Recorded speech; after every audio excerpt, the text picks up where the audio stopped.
How to challenge cognitive distortions without being critical. Imagine catching yourself thinking in a way that makes you feel worse about yourself or a situation. It's easy to fall into a trap of judging those thoughts harshly. But what if there was a way to question them without feeling like you're criticizing yourself? That's what challenging cognitive distortions in cognitive behavioral therapy is all about. It's not about blaming or shaming, but about understanding and gently shifting your thinking.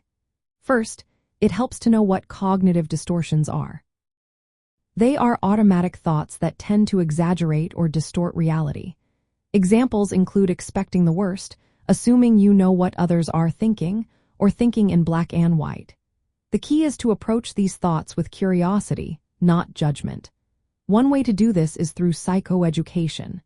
You learn to recognize these distortions as common thinking patterns everyone experiences sometimes. When you notice a distorted thought, instead of criticizing yourself for having it, ask questions like, what evidence do I have that supports this thought? Or could there be another explanation? This Socratic questioning encourages reflection without making you feel bad. Another helpful step is gathering evidence. Think about times when the thought was true and times when it wasn't. For example, if you think, I always mess up, look at situations where you succeeded. This balanced view helps you see the bigger picture. After examining the evidence, try reframing your thought into a more realistic one. Instead of, I failed again, you might say, I didn't succeed this time, but I've succeeded before, and I can learn from this. Remember, the goal isn't to force yourself into a positive mindset, but to develop a more flexible, balanced way of thinking. It's also important to be kind to yourself during this process. Recognize that everyone has distorted thoughts sometimes, and challenging them is a skill you're building, not a reflection of your worth. Practice outside of therapy by keeping a journal or thought record.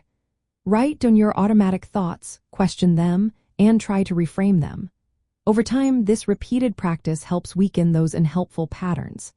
Lastly, focus on seeing situations from multiple angles rather than jumping to rigid conclusions.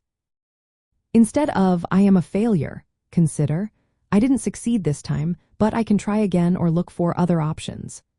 Challenging cognitive distortions without being critical is about gentle curiosity, evidence-based thinking, and patience. It's a way to help your mind become more flexible and kind to yourself, reducing emotional distress and building resilience.